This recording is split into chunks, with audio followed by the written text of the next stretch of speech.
ಸ್ನೇಹಿತರು ನಮಸ್ಕಾರ, ನಾನು ನಿಮ್ಮ ಪ್ರೀತಿಯ ಜನಸ್ನೇಹಿ ಯೋಗೇಶ್. ನಮ್ಮ ಒಂದು ಜನಸ್ನೇಹಿ ನಿರಾಶ್ರಿತರ ಆಶ್ರಮದಲ್ಲಿರ್ತಕ್ಕಂಥ ದೇವ್ರ ಮಕ್ಕಳ ಆಶೀರ್ವಾದ ಪಡೀಲಿಕ್ಕೆ ಸುಮತಿ ಮೇಡಮ್ ಅವರು ಮತ್ತು ಅವರ ಕುಟುಂಬಸ್ಥರು ಮತ್ತು ಅವರ ಹಸ್ಬೆಂಡ್ ಬಂದಿದ್ದಾರೆ. ಅವರು 9 ತಿಂಗಳ ತುಂಬು ಗರ್ಭಿಣಿ. ಸೊ ಜನಸ್ನೇಹಿ ಆಶ್ರಮದಲ್ಲಿರ್ತಕ್ಕಂಥ ದೇವ್ರ ಮಕ್ಕಳ ಆಶೀರ್ವಾದ ಪಡಿಬೇಕಂತ ಬಂದಿದ್ದಾರಂತೆ.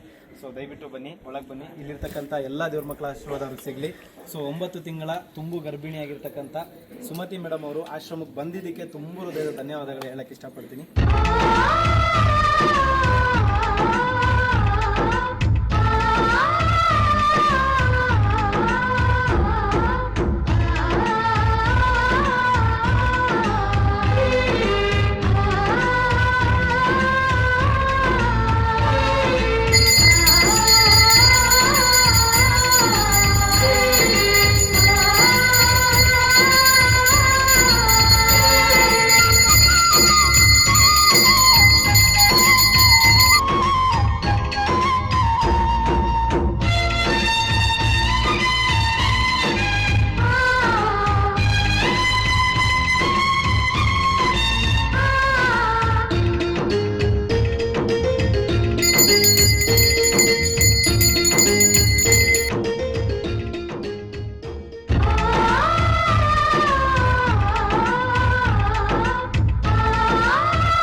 ಚೆನ್ನಾಗಿದ್ದೀರಾ?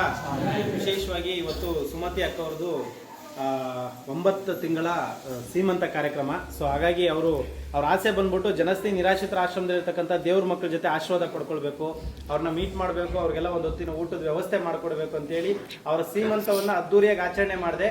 ಜನಸ್ನೇಹಿ ನಿರಾಶ್ರಿತರ ಆಶ್ರಮದಲ್ಲಿರ್ತಕ್ಕಂಥ ನಿಮ್ಗಳ ಜೊತೆ ಆಚರಣೆ ಮಾಡ್ತಾ ಇದ್ದಾರೆ. ದಯವಿಟ್ಟು ಅವ್ರಿಗೊಂದು ಆಶೀರ್ವಾದ ಮಾಡಿ. 3 ಕೋಟಿ ದೇವ್ರಗಳ ಆಶೀರ್ವಾದ ಸಿಗ್ದಂಗೆ ಆಗುತ್ತೆ. ಸೊ ಎಲ್ಲರೂ ಕೂಡ ಅವ್ರಿಗೆ ಆಶೀರ್ವಾದ ಮಾಡಿ ಒಳ್ಳೆಯದಾಗಬೇಕು.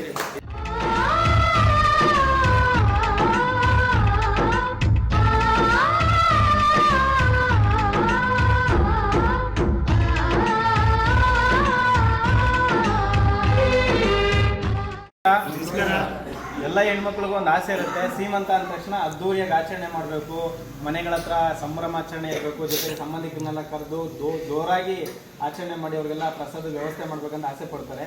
ಅಂಥದ್ರಲ್ಲಿ ನೀವು ಇಲ್ಲಿ ಒಂದು ಜನಸ್ನೇಹಿ ನಿರಾಶ್ರಿತರ ಆಶ್ರಮ, ಒಂದು ಸಣ್ಣ ಆಶ್ರಮ, ಇಲ್ಲಿ ಆಚರಣೆ ಮಾಡ್ಕೊಳ್ಬೇಕಂತ ತಮ್ಗೆ ಯಾಕೆ ಅನ್ನಿಸ್ತು? ಎಲ್ಲ ಇದ್ದವ್ರಿಗೆ ಕೊಡೋಕ್ಕಿಂತ ಏನು ಇಲ್ದಿರೋ ಅವ್ರಿಗೆ ಕೊಡೋದು ಬೆಸ್ಟ್ ಅನ್ನಿಸ್ತು. ಅದಕ್ಕೆ ಸೊ ನಿಮಗೆ ಇಲ್ಲಿಗೆ ಬಂದಿದ್ದಕ್ಕೆ ಖುಷಿ ಆಯ್ತಾ? ಇವಾಗ ಎಷ್ಟು ಖುಷಿ ಆಯ್ತು? ತುಂಬಾ ಜಾಸ್ತಿ.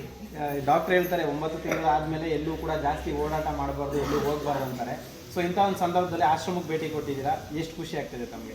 ಆಕ್ಚುಲಿ ಬೆಡ್ ರೆಸ್ಟ್ ಅಲ್ಲಿ ಇರೋದು ನಾನು, ಬಟ್ ಆದ್ರೆ ಇವತ್ತೊಂದಿನ ಏನು ಮಾಡೋಕ್ಕಾಗಲ್ಲ, ಬರಬೇಕಾಗಿತ್ತು. ಖುಷಿಯಾಗಿದೆ, ತುಂಬಾ ಖುಷಿಯಾಗಿದೆ. ಆಶ್ರಮದ ಬಗ್ಗೆ ಏನು ಹೇಳಕ್ಕೆ ಇಷ್ಟಪಡ್ತೀರಾ? ಚೆನ್ನಾಗಿದೆ, ಕ್ಲೀನೆಸ್ ಇದೆ, ಎಲ್ಲರೂ ಚೆನ್ನಾಗಿ ಬಂದಿದ್ದ ತಕ್ಷಣ ಚೆನ್ನಾಗಿ ಮಾತಾಡ್ಸಿದ್ರು, ಬಾಯಿ ತುಂಬ ಮಾತಾಡ್ಸಿದ್ರು. ಕರ್ನಾಟಕದ ಜನಕ್ಕೆ ಈ ಆಶ್ರಮದ ಬಗ್ಗೆ ತಾವೇನು ಹೇಳಕ್ಕೆ ಇಷ್ಟಪಡ್ತೀರಾ? ಎಲ್ಲ ಇರೋದಕ್ಕಿಂತ ಇಲ್ಲಿ ಬಂದು ಜಾಸ್ತಿ ಸೇವೆ ಮಾಡಿ ಬೇರೆಯವ್ರಿಗೆ ಇರೋದು ಮಾಡೋದಕ್ಕಿಂತ ಏನು ಇಲ್ಲದೆ ಇರೋರಿಗೆ ಮಾಡಿದ್ರೆ ತುಂಬ ಹೆಲ್ಪ್ ಆಗುತ್ತೆ. ಅಟ್ಲೀಸ್ಟ್ ಒಂದಿನ ನಮ್ಮ ಹೆಸರಲ್ಲಿ ಅವ್ರು ಊಟ ಮಾಡಿ ಆಶೀರ್ವಾದ ಮಾಡ್ತಾರೆ ಅಷ್ಟೇ. ಬೇರೆ ಕಡೆ ಹೋಗೋದಕ್ಕಿಂತ ಇಲ್ಲಿ ಬಂದು ನೋಡಿದ್ರೆ ಚೆನ್ನಾಗಿರುತ್ತೆ ಅಂತ ನನ್ನ opinion. Thank you so much ಇಲ್ಲಿ ಬಂದಿದ್ದಕ್ಕೆ.